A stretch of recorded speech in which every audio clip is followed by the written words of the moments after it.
Welcome to the Strategy Sync YouTube channel. Please subscribe and like to hear new book summaries. But today, I want you to forget the idea of a summary. We're not here for a quick skim. We're about to launch a targeted deep dive, and it's tailored specifically for you. That's right. We're going deep into a book that can genuinely change the way you approach your biggest, most important life decisions. We are cracking open Designing Your Life by Burnett and Dave Evans. These are two Stanford design veterans who had this incredible realization. Yeah, they realized that the very same principles you'd use to, say, invent the computer mouse or design a perfect laptop hinge could be used to solve what they call the wicked problem of building a fulfilling life. So our mission today for you is to extract those core, actionable innovation principles, what they call design thinking, and apply them directly. We want to show you how you can design a more meaningful, joyful, and deeply fulfilling life, no matter where you're starting from right now. And it's really important to understand who these authors are because their background is why this book works so well. It's not just theory. Tell us a bit about that. Burnett, he's the executive director of the Stanford Design Program, right? He is. And he's a guy who knows how to apply creative problem solving to real physical things. I mean, before Stanford, he was at Apple for 7 years. Wow, Apple. Yeah, tackling these seemingly impossible tasks. The book talks about how he designed the hinges on their laptops. You know, the ones that just feel so solid. I do, yeah. Well, they were engineered to survive 10,000 open and close cycles. That's his level of thinking.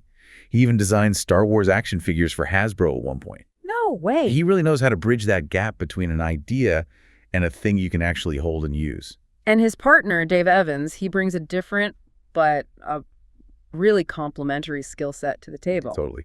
Dave's background is in mechanical engineering. He was also at Apple in the early days, product managing the very first mouse and working on laser printing technology. So another engineer. Yes, but then he co-founded Electronic Arts. The video game company. The video game company. Yeah. A business built entirely on designing engaging, human-centered experiences. So he gets the human side. And before teaming up with Bill, he taught this super popular course at UC Berkeley called How to Find Your Vocation.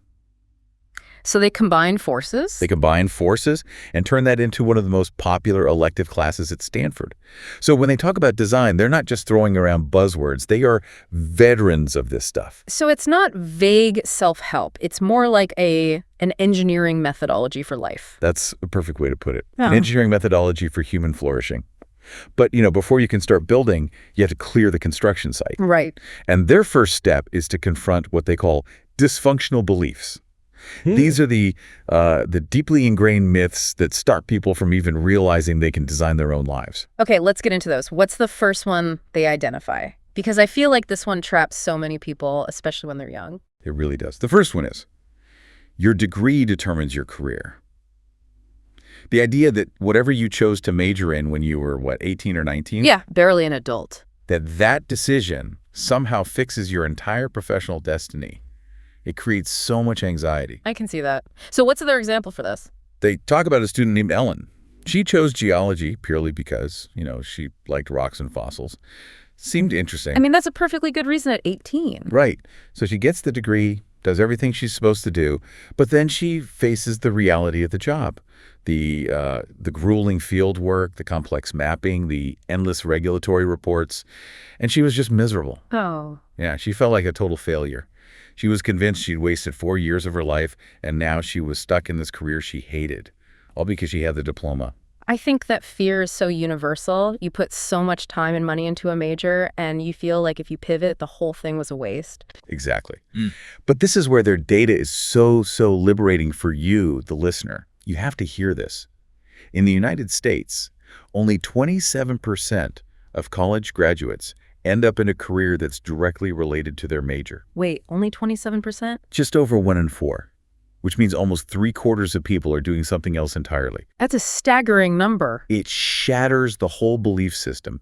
It basically confirms that most people are already, whether they know it or not, designing their way out of that initial box they were put in. So that should free up a ton of mental and emotional energy right there. Immense. But then they move to the next dysfunctional belief, and this one hits the high achievers, the strivers. Okay. It's the belief that if you are successful, you will be happy. Ah, the big cultural lie. That achievement equals fulfillment. It's so insidious, right? Because society, our parents, our friends, everyone reinforces this chase for the external symbols of success. And the book has an example for this one too, right? Janine. Yeah, Janine. She was the perfect example of someone who did everything right. Top college, influential law school, joined a prestigious firm, and she was on the fast track to become a partner. So from the outside, she'd won. She'd won the game. She had won the game. Every external metric screamed success. But by her mid-30s, she was deeply, deeply unhappy.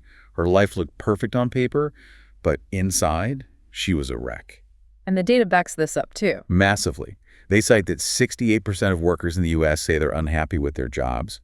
And get this, 15% actively hate their work. 15%, that's a huge number of people. It's huge. It just proves that success, when you define it by money and status and what other people think, is a really poor substitute for actual internal fulfillment. You can get to the top of the mountain and find out you're completely empty. And if you stay on that path for too long, you hit the third myth, which feels connected. It's this idea that success should make you happy and that you can't stop doing what you've always done. Yeah, it's the sunk cost fallacy mixed with inertia. This is the one that tracks people in midlife. They've paid off the mortgage, the kids are out of college. They've checked all the boxes. Exactly. They use the example of a guy named Donald. He'd worked for 30 years in a stable job, had the retirement funds, the comfortable life, but his day-to-day reality was this agonizing cycle of drudgery. What was it? His description was, get up, go to work, pay the bills, go home, go to bed. That was it. He felt completely trapped by his own past success. He thought this comfortable job should be enough, and he couldn't even imagine changing course after decades. That feeling of being trapped by responsibility is so real. But they also say a lot of people in that position want to change, don't they? Oh, absolutely. The desire is there. They found that 31 million people in the U.S. between the ages of 44 and 70 actively want what's often called an encore career. An encore career, meaning what exactly? A new phase of work that's driven by meaning and purpose, not just by money. People want the freedom to change, but those old beliefs, what success is supposed to look like, they just keep them anchored in place. So once we ditch those anchors, that our degree is our destiny, that success equals happiness, that we're stuck, we're ready for the main toolkit. We're ready for design thinking. And this brings us to a really foundational point they make. Life is not an engineering problem. Which is fascinating coming from two engineers. Right. But they draw a very clear line. An engineering problem is one where you have a fixed goal, you've got tons of data, and there's usually one single best repeatable solution. Like Bill's work on those laptop hinges. The perfect example. The goal is totally fixed. Design a hinge that survives 5 years, 10,000 cycles. You use data, you calculate the tolerances, you test it, you hit the target, and then you mass produce it. It's all about optimizing toward a known end. But a design problem is different. It's messy. It's fundamentally different. You have a desired outcome, like, say, a device that lets you easily navigate a portable computer, or in our case, a well-designed life. But there is no clear, single, predetermined solution. There's no map. There's no map. There's only a compass. Think about when Apple decided a laptop needed a built-in mouse. The only existing solution was a wired mouse, which, defeats the whole purpose of portability. Right. That was a huge open-ended design challenge. There was no data that could tell them the answer. And the breakthrough only happened when a guy named John Krakauer had this crazy idea to just push the keyboard back and squeeze in a little trackball. It required brainstorming, trying weird stuff. Exactly, building your way forward. And that's what life design is. It involves your values, your emotions, all this subjective human stuff. Yeah. You can't solve for the best life with a spreadsheet. You solve it by ideating, trying things, and accepting that the path only becomes clear as you start walking it. Okay, so to start walking that path, to tackle this big design problem, they give us 5 essential mindsets. You said these aren't just feel-good ideas, they're tools. They're operational tools. They're meant to replace those dysfunctional beliefs we just talked about. Let's start with the one that gets everything moving. Curiosity. Curiosity is number one. It makes everything new again. It invites exploration. Yeah. And they make this fascinating point that it helps you get good at being lucky. Get good at being lucky? How does that work? Well, think about it. If you walk through life with your head down, assuming you already know all the answers, you're not going to see opportunities, even if they're right in front of you. We're not open to them. You're not open. Curiosity is an active state. It's asking, wonder how that person got that job, or what would happen if I just took one ceramics class? When you engage with the world like that, you naturally create more chances for happy accidents, for serendipity. You're not finding luck. You're positioning yourself to receive it. That reframes being stuck. It's not a lack of options, it's a lack of engagement. Precisely. Which leads directly to the second mindset, which is all about translating that curiosity into reality. It's a bias to action, or as they put it, just try stuff. This one seems hard for high achievers. We're taught to avoid failure at all costs. How do they reconcile trying stuff with the real fear of a big, visible failure? That's the critical point. A bias to action doesn't mean you quit your job tomorrow and move to another country. It means you build low-risk, small-scale prototypes. Little experiment. Tiny experiments. You have to be willing to fail fast and learn, and recognize that the prototypes themselves are disposable. They give these great examples from history. The Slinky, Teflon, superglue, even Play-Doh. What about them? They were all created because the original designers screwed up. They were trying to make something else entirely, and the experiment failed. But they were curious about the failure. The mindset is, if you're not making small, disposable failures, you're not actually innovating. You have to be a doer, not just a thinker stuck trying to find the perfect plan. I love that. Okay, third mindset, reframing. This sounds like it's about perspective. It is. It's the ability to step back and question your own assumptions. We get stuck when we're trying to solve the wrong problem. Give me an example of that. A common one is someone saying, I need a better job.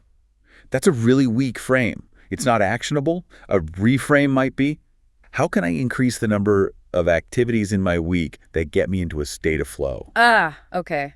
That's a totally different problem. It's a solvable problem. It shifts the focus from some big, vague external search to an internal, measurable goal. The ability to reframe the conversation you're having with yourself is the secret to unlocking new solutions. Okay, next up is awareness. This is about knowing it's a process, right? Yes, knowing that life is a journey, not a destination. It helps manage the panic of not having it all figured out. If you can internalize that life is lived in these, say, 2 to 4 year seasons where you focus on one thing and then another. You stop trying to create a 30-year master plan. You stop panicking. Awareness gives you permission to be in the messy middle, knowing that's exactly where you're supposed to be. And the final one, radical collaboration. This one pushes back against the idea of the lone genius. Totally. Design is a team sport. This is often really counterintuitive for people who think, it's my life, I have to figure it out myself.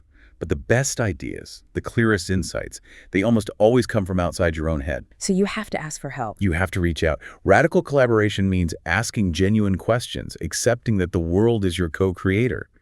When you approach people with curiosity, not asking for a job, but just for their story, you'd be amazed how willing they are to help. Before we get to the starting point, we have to talk about something that holds so many people back, this idea of passion. The authors are, they're kind of anti-passion, aren't they? They are, but in a very specific way. Yeah. They reject the dysfunctional belief that says you have to find your one singular passion before you can do anything else. The idea that you're just supposed to wait for lightning to strike? Exactly. And that myth is paralyzing. They cite research showing only about 1 in 5 young people from age 12 to 26 actually has a clear vision of what they want to do. So 80% of people are just waiting. 80% are waiting for a lightning bolt that might never come. And the authors see that as a totally false prerequisite for taking action. So what's their reframe? This is a huge one. The reframe is foundational. They argue that passion is the result of a good life design, not the cause of it. So you don't start with passion. You don't start with passion. You start with curiosity and action. I mean, think about it. Most people are passionate about lots of different things. And real, deep, sustainable passion isn't instant. It's a slow burn. You only develop it after you try something, discover you like the challenge, and then invest a lot of time getting good at it. So the passion emerges from the work itself. It emerges from the effort. You don't need to know your passion to start designing a life you love. You need to prototype potential lives and see what actually engages you. That makes so much sense. Okay, so that brings us to the actual starting point. Design has to be grounded in reality. They have this sign in the Stanford Design Studio. You are here. You are here. That is the absolute first step. Start where you are. It doesn't matter if you feel loved or stuck, or even if you feel successful but miserable. Design thinking starts from right here, right now. And they love what they call wicked problems. They love them, those messy, complex human problems that don't have easy answers. For a designer, feeling stuck isn't a failure. It's a Wonderful and exciting place to start because it means the old solution isn't working and the design brief is wide open. So the formula is problem finding plus problem solving, well-designed life. And the emphasis is on the first part. Huge emphasis on problem finding. We tend to jump straight to solving what we think the problem is. I need a better job, I need less stress. But they warn that people can spend decades working on the wrong problem entirely. Like Dave Evans himself. His own story is the perfect example. He started out as a marine biology major because he loved the ocean. But he hated the actual curriculum, the labs, the chemistry. He was failing. And he spent 2.5 years trying to solve the problem of getting his biology grades up. When the real problem was? The real problem was that he shouldn't have been a biology major in the first place. He was succeeding at fixing the wrong problem, which is what they call a success disaster. You fix it only to wake up 10 years later in a career that makes you miserable. Okay, so to find the right problem, you have to figure out what's actually actionable. This is where the idea of a gravity problem comes in. Yes. And the rule here is so simple and so liberating. If it's not actionable, it's not a problem. It's just a situation, a circumstance, a fact of life. It's like gravity. You can't fight it. So what are some examples of gravity problems? Things like poets don't make a lot of money, or the company I work for is family-owned and they will never promote an outsider to a leadership position. You can't change those things. That's just reality. You can't fight reality. And the only constructive response is acceptance. But acceptance doesn't mean giving up. Not at all. It means redirecting your energy. They talk about a long-term unemployed job seeker. After a certain point, a bias forms against you. That's a gravity problem. You can't just wish away that prejudice. So what do? You reframe the problem to be actionable. Instead of fighting that reality, you change how you present yourself. You list your volunteer work as professional experience with documented results. You target industries that are known to be less ageist. You find the freedom you do have, and you take action there. You stop banging your head against the wall. You stop banging your head against the wall. And once you've accepted where you are, you need a way to assess the health of your current life.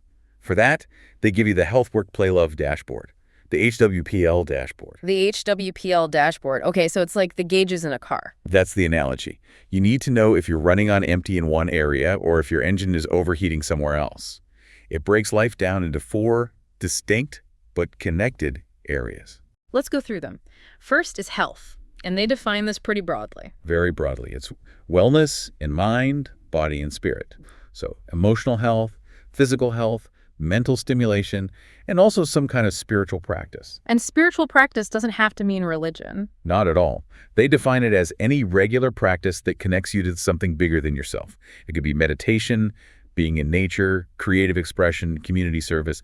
The point is, you have to be actively paying attention to it. Okay, second is work. And again, they redefine this. It's not just your 9 to 5. Right. Work is your participation in the great ongoing human adventure. That includes your paid job, sure, but also volunteering, raising children, caring for family, managing a household. All of it is work. And third is play. This one seems important.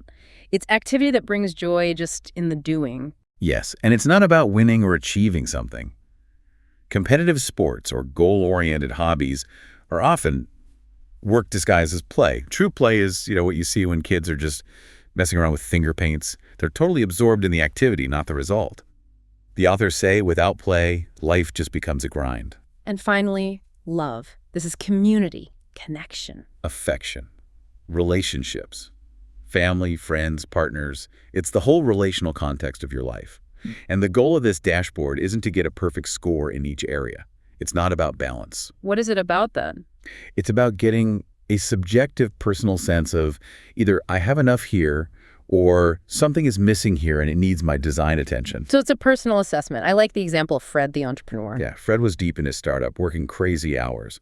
When he did his dashboard, he saw his gauges for health and play were practically at 0. And that was a red flag. It was a flashing red light.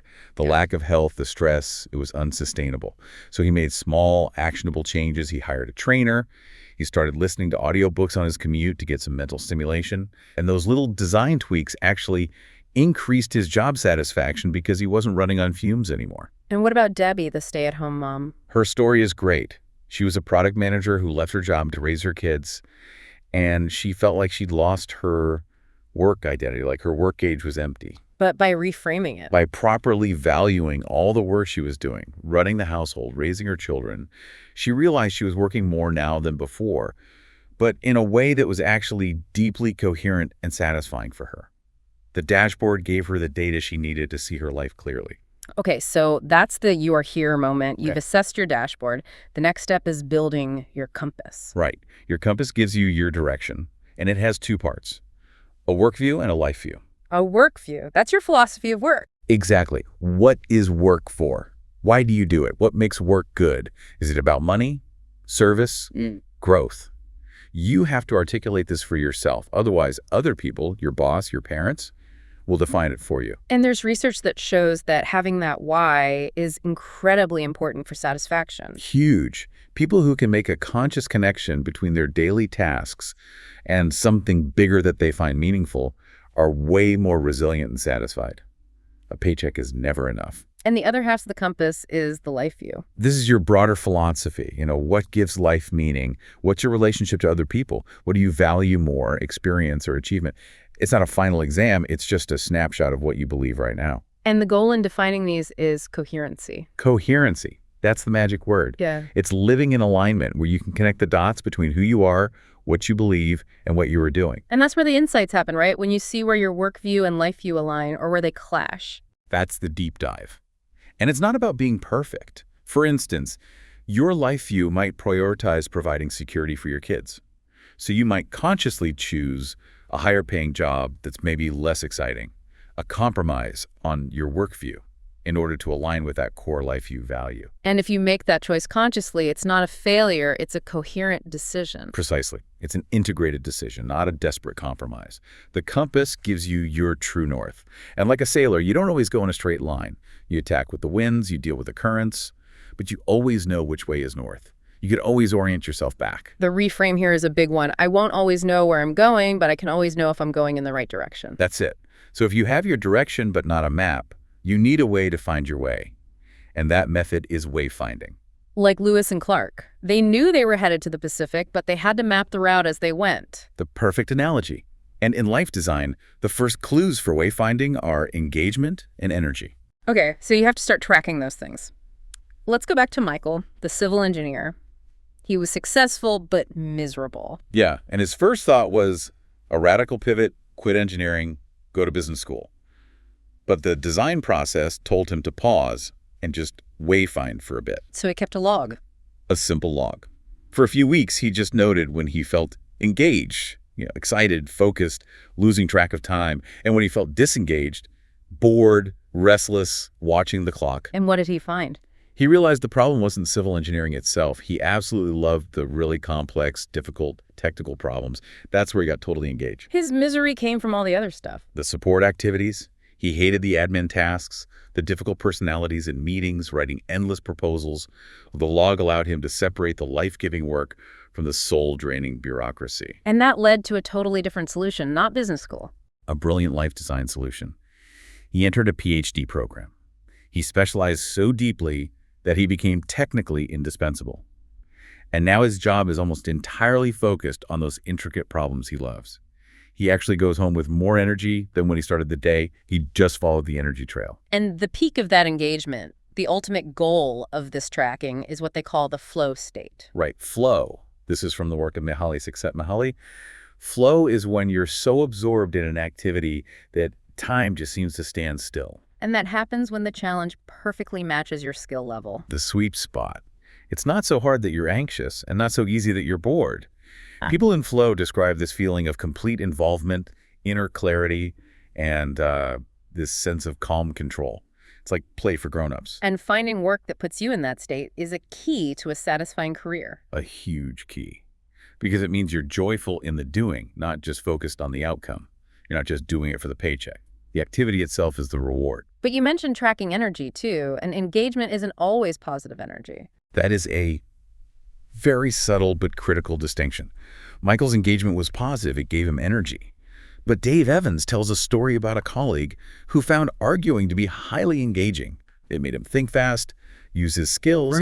But even when he won the argument, he was totally exhausted afterward. It was a net energy drain. So you have to identify those energy vampires in your day. You have to. Those are often worse than just being bored. By systematically tracking your engagement and your energy, you can start redesigning your current life right now to increase the good stuff and minimize the bad, even before you think about a big change. Okay, so we've diagnosed our situation, we built our compass. Now we get to the really creative part, ideation. And the dysfunctional belief here is I have to find the one right idea. A belief that leads directly to paralysis. The design reframe is, I need a lot of ideas so I can explore lots of possibilities. This is for people like Grant, the car rental executive who felt trapped because he couldn't think of anything else to do. Or Sharon, the paralegal, who was just stuck scrolling through online job listings, which is statistically the worst way to find a job. They were frozen because they were looking for one perfect answer. And designers know that your first idea is almost never your best idea. It's usually the most obvious and therefore the most average. The number one enemy of creativity is judgment.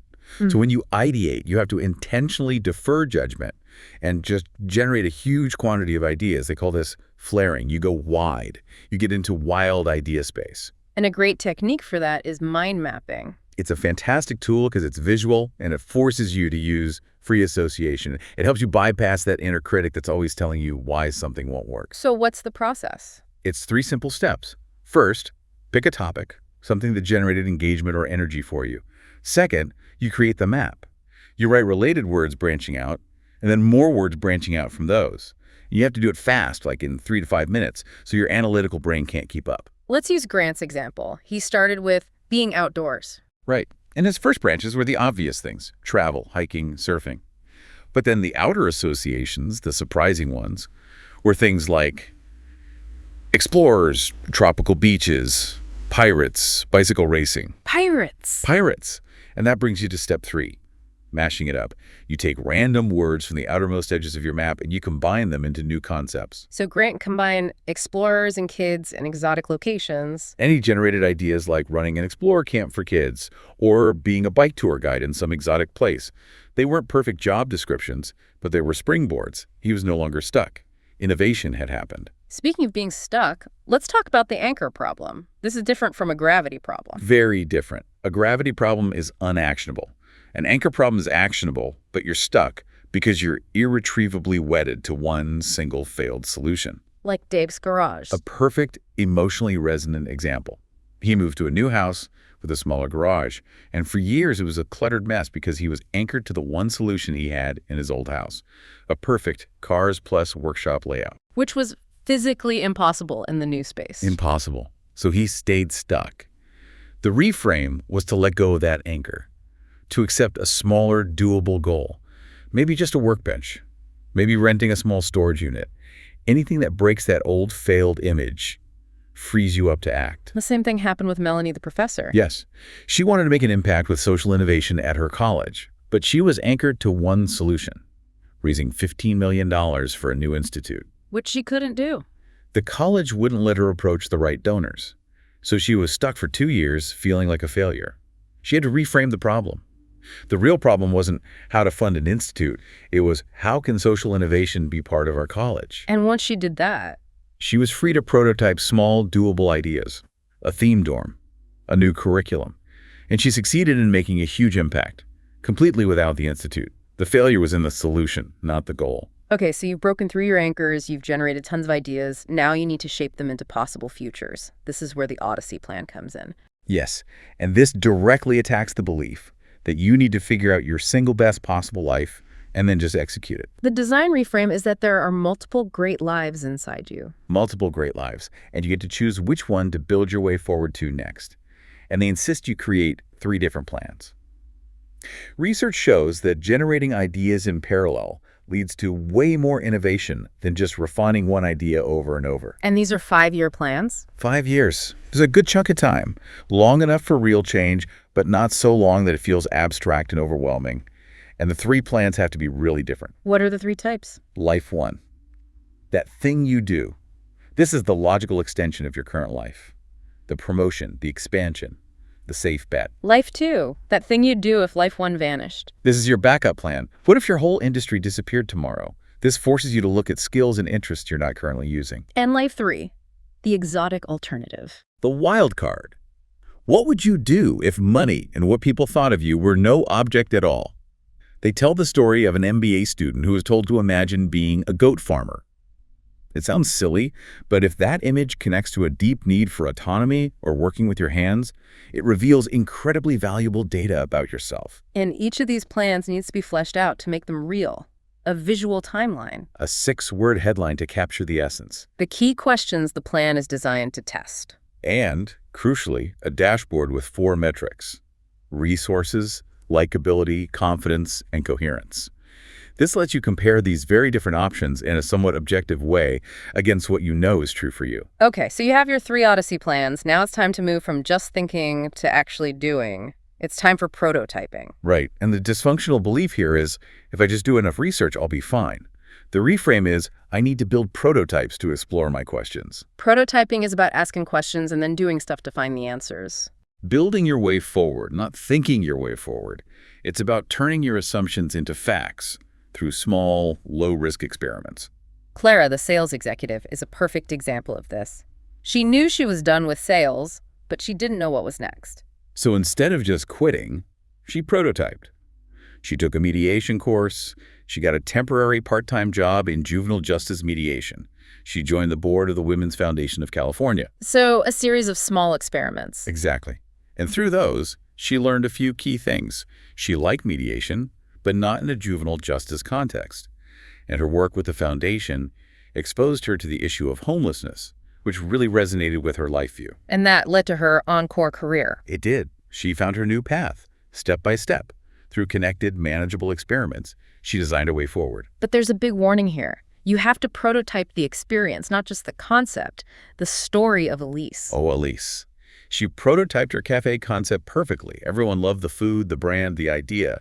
But she jumped straight to opening a deli without ever prototyping what it's like to run a deli. The day-to-day grind. The hiring, the inventory, managing staff.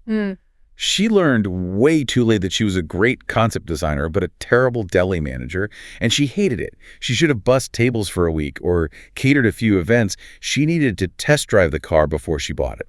So to do that test drive, there are 2 key tools. The first is prototype conversations. Or life design interviews. And this is a really nuanced tool. You are asking for someone's story, not a job. That's a critical distinction. It's everything. You want to learn what they love and hate about their work, what their day is actually like. You're looking for wisdom, not a position. The request should be low friction. Can I buy you a cup of coffee for 30 minutes and hear about your experience? And if you can get a referral from a shared contact, that helps a lot. Hugely. It lets you into the hidden job market as an interested inquirer, not just another resume in a pile. And the second tool is prototype experiences. This is the hands-on part. Yeah, immersion or mini experiences. Shadow someone for a day, volunteer for a week, substitute teach. Do some small version of the work to see how it actually feels in your body.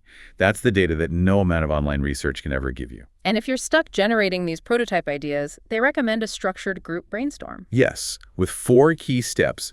You have to frame a broad question, warm up your creative brain, follow the rules of deferring judgment and going for quantity, and this is the part people always skip. You have to name and frame the outcomes right away. You cluster the ideas, vote on them, and turn the wildness into actionable next steps. Okay, so all of this prototyping and ideation eventually leads to a choice point. And that brings up the last paralyzing belief. To be happy, I have to make the one right choice. And the reframe is so profound, there is no right choice, only good choosing. So the process of choosing is what matters, and it has 4 steps. Gather options, narrow down, choose, and then let go and move on. That second step, narrowing down, is so important. They bring up the famous jam study. When shoppers saw 24 jam flavors, they got overwhelmed and bought nothing. When they saw only 6, 30% of people bought jam. Too many options lead to paralysis. Total paralysis. Our brains can only really handle 3 to 5 options. To make a good choice, you have to be willing to cross off some perfectly good options to focus your energy on the best ones. And then when it's time to choose, it's not just about a pro and con list. No, good choices integrate multiple ways of knowing. The cognitive, the emotional, the intuitive, your gut feelings. You have to access that deeper wisdom. And the technique for that is grokking. To grok a choice is to stop thinking about it and to try to become it for a few days. Live it in your imagination. Andy, the pre-med student, was stuck between med school and just getting a policy degree. So he grokked both? He spent 3 days living as med school Andy and 3 as just policy school Andy. And he realized that med school Andy could live with himself, knowing he'd done everything possible to reach his goal. The other path felt like a shortcut. He chose the one that felt most coherent with the person he wanted to become. And finally, the last step. Let go and move on. This is so hard, but so necessary. The secret to letting go of the options you didn't choose is to grab onto the one you did choose with all your energy and curiosity. They mentioned the irreversibility study. Yeah, people who believed their choice was final, they couldn't swap the art print they chose, were way happier with their choice than people who could change their minds. Reversibility just makes us doubt ourselves. Happiness isn't having it all. It's letting go of what you don't need and committing to the path you're on. And when you're on that path, prototyping and trying things, you're going to make mistakes. You're going to fail, so you need failure immunity. Yes, the mindset is if you're designing your life, you can't really fail. You can only learn and make progress. This comes from seeing life as an infinite game. Not a finite game with winners and losers. Exactly. An infinite game is when you play just for the joy of continuing to play, like love or friendship or becoming yourself. In an infinite game, a setback isn't a loss. It's just new information. That's the core of failure immunity. And to learn from those setbacks, they recommend the failure log. A structured way to categorize your mistakes. First, there are screw-ups, one-off mistakes. You log them, laugh about them, and move on. Then there are weaknesses. These are your persistent feelings, like procrastination. You don't try to fix them, you manage them. You avoid situations where they'll trip you up. And finally, growth opportunities. These are the failures that didn't have to happen. There was a fix available. This is where you focus your energy. Dave realized he got yelled at by a client because he skipped a crucial check-in call. The fix was simple. Never skip that call again. It turns a painful failure into a concrete, actionable lesson. And you're not meant to do any of this alone. The final dysfunctional belief is, it's my life, I have to design it myself. And the reframe is radical. You live and design your life in collaboration with others. Life design is a team sport. We is always stronger than I. So you need to identify your team. Supporters, players, intimates. And you need a dedicated life design team. A small group of 3 to 5 people who are committed to showing up for you, who provide respectful, confidential, and most importantly, generative feedback. Generative, meaning they're there to build on your ideas, not tear them down. Exactly. They are co-creators, not critics. And a special note on mentors, the difference between advice and counsel. This is so important. Advice is someone telling you what they would do. If I were you, it's usually about them, not you. What you want is counsel. Counsel is when a mentor uses their experience to help you sort out your own thinking. They don't give you the answer. They hold up a mirror. They might say, I notice that every time you talk about that topic, you light up. They help you see your own energy and coherence. So to wrap this all up, to sustain this process, they talk about the BDB cycle. Be, do, become. You start with who you are right now. B, you commit to trying things, do, and through those experiences, you grow and evolve into a new version of yourself. Become a new B. It's a perpetual, infinite cycle of growth. And sustaining that cycle requires disciplined personal practices, journaling, meditation. Whatever works to calibrate your internal compass. And the ultimate success isn't just about your job. They tell the story of Tim, the electrical engineer. He stayed in a comfortable job for 20 years, turned down promotions. Because his life view prioritized play and love. His work was just one part of a full, vibrant life. He had a full HWPL dashboard. His life was a prime example of a coherent design where work wasn't the center of his identity. So the biggest takeaway from all of this, the ultimate insight, is that this process doesn't turn you into someone else. It makes you more like you. It helps you uncover the authentic version of yourself that was buried under all those dysfunctional beliefs and external expectations. It helps you see the multiple great lives that are already inside you. And it gives you the tools, the curiosity, the bias to action, the collaboration to start building your way forward, one prototype at a time. It's about accepting that your life is always a project, always in beta. Ellen, Janine, Donald. They all found their way by dropping the old beliefs and just starting to prototype, reframe, and explore. So if life is all about growth and not a destination, the question really changes. So here's a thought for you to mull over. The author's core reframe for life is this question. Who or what do you want to grow into? If that's the real mission, then what is one small, actionable, low-risk prototype? A conversation, a mini experience that you can commit to next week to begin growing into the next version of yourself. That's the real work. The tools are yours. Go design your life. We'll see you on the next deep dive.